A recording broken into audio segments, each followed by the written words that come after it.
coffee with Kilroy, so I thought, hey, grab your cup of coffee or beverage of your choice and sit back and let's talk about Avalon Hill Game Catalogs. That's kind of the things I've been talking about, and I've been going over the mini game catalogs, but I got inspired by Ardwolf's Lair. He was opening up a game on his show earlier this week and pulled out this catalog and said he's going to, get to it. So I thought I'd get to it before he got to it. So thanks for the inspiration there, and I'm sure Ardwolf will do a much better and thorough job. So, you know, watch out for that, and keep your eyes out for that. This came. I had this on my shelf, so. Not sure which game I got this out of or how I came along with this, but I got this back in the day. It doesn't really have a date on it. There's a note there of 9/82. I don't know if that's just if that's the year number or if that's just a part of the number for the printer that printed this. But I've been doing stuff about the little game catalogs or order forms that they put in their games. Again, I don't know where I got this, but this is something a little bit different than what they normally did. This is a much bigger catalog, an actual catalog. And as you can see here, it's in full color. It's got, kind of tops off with their Avalon Hill's philosophy there, war game and historical simulations, and has a little bit of a paragraph there to talk about that, which is kind of interesting. But then you have a description of the game and a full color picture of the game. Here's Tactics 2. This is the Charles S. Roberts design that, arguably, ushered in war board gaming as we know it today. So, got to start off with that one. And then, some of the classic games here: Waterloo, Afrika Korps, Stalingrad, D-Day. I mean, it's a kind of a little interesting little catalog here as it kind of goes into, the classics: Midway, War at Sea, Victory in the Pacific. And I don't have a check mark there. I actually marked on this, so this isn't going to be a collector's edition unless I become famous. Not. I checked off, again, I don't know when I started writing on this, but I was checking off the games that I owned at that time. And, since then I've acquired some more of these games that are in here, but found that interesting. This is a little bit of trip down nostalgia here of kind of figuring out, wow, when did I own that game vis-a-vis these other games here? Um, so that's why there's some markings in here. That was just checking stuff off. I didn't know it might be a collector's item someday. Here's War and Peace that I own, and I still have almost. God, I almost have all my games. Well, here, this is an example. So I can tell you right now that I did this in high school because I owned Luftwaffe and I actually traded Luftwaffe. I traded Luftwaffe for a series of SPI games, and then I ended up trading those SPI games for some other games. So I'm not a big trader, but that was one of my old trades there. So that kind of dates this in my timeline, so to speak, that I did this sometime in high school because I don't own Luftwaffe anymore, but I got to believe I own everything else that I've checked off in here.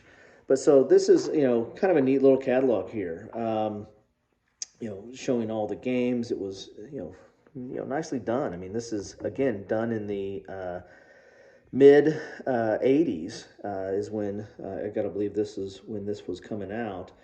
And, that 82 on there might have been correct. Maybe that's when they first printed it. And I might have been doing this like in 83, 84 time frame. But, it really does show off the games nicely. And here you got you actually showing off some of the counters, for the classic Panzer Blitz. And here, Squad Leader, Cross of Iron, Crescendo Doom. Of course, I have all three of those. But the Third Reich, which a friend of mine, the guy who got me into wargaming, gave to me his copy, which I still have. Kingmaker, very classic. I mean, some people might argue it's not really much of a war game, or I don't want to get into those debates, but really like this game. Very, to me, an influential game on that topic. Diplomacy, Longest Day, played Longest Day. Again, my friend had that copy. Probably the only monster game I've really ever played any kind of amount of time or effort into. Magic Realm, Dune. So now we're getting into some of their sci-fi and fantasy type games that they have, because they were pretty broad in their scope. Avalon Hill, Air Force, Dauntless. Have both of those. Then you're getting into like Struggle of the Nations, so you're getting into some of the Napoleonic campaign series. Civilization Classic. That's interesting. I don't have that checked, and I own that game. So, And I'm pretty sure I got that game in high school. So, interesting. That might further help me to put this on the timeline of when I got this game. I've got this magazine. Freedom of the Galaxy, Battle of the Bulls, Down with the King, Flat Top. Excellent game. Excellent game. Guns of August, have that.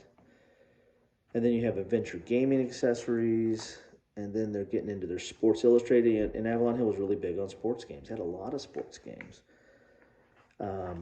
Win, Play, Show, have that. And then they would have their All-Star Replay magazine that would have variants for a lot of their sports stuff, which I really liked. Because, I mean, one of the things that got me into gaming, actually before wargaming, unless you count Risk, but before wargaming, I was into sports games. I was really into baseball and football, but especially baseball type games. And I played all the different types of sports games and got really into Stratomatic baseball. I actually designed, my first game design was a baseball game. And then I found Stratomatic and said, okay, well, why am I doing this? So, but the Status Pro series was, had basketball, but played these other ones. I mean, really, really, for the time period, a pretty good assortment and well-rounded in the sports area. I mean, they had good games out there.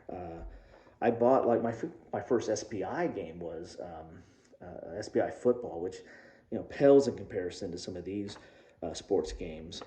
But that was one of my first SPI games. It was before he got a sports game, before he even got a war game.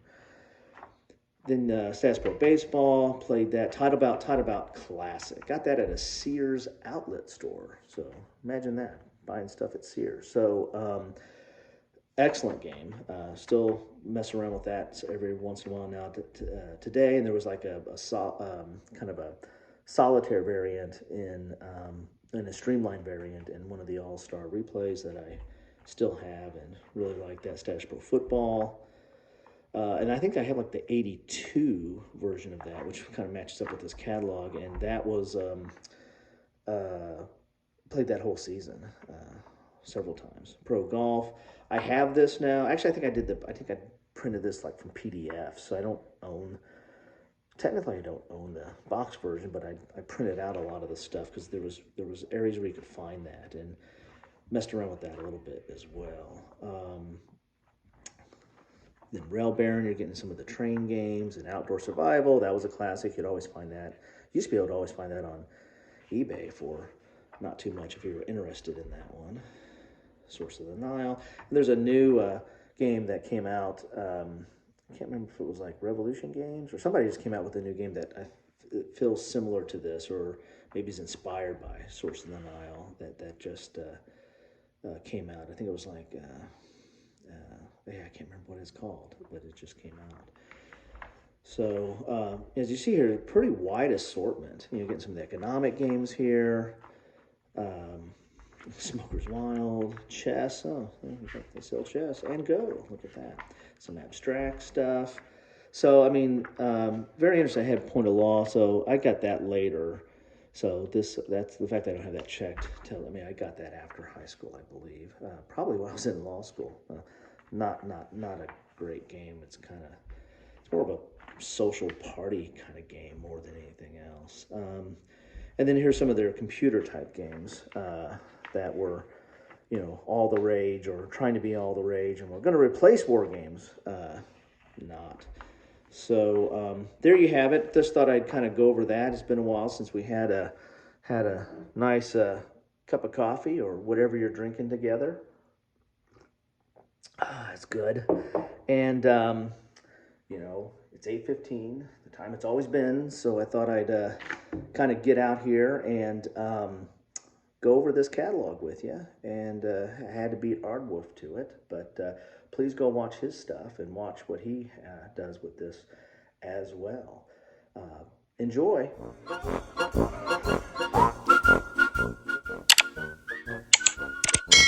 Thanks for watching.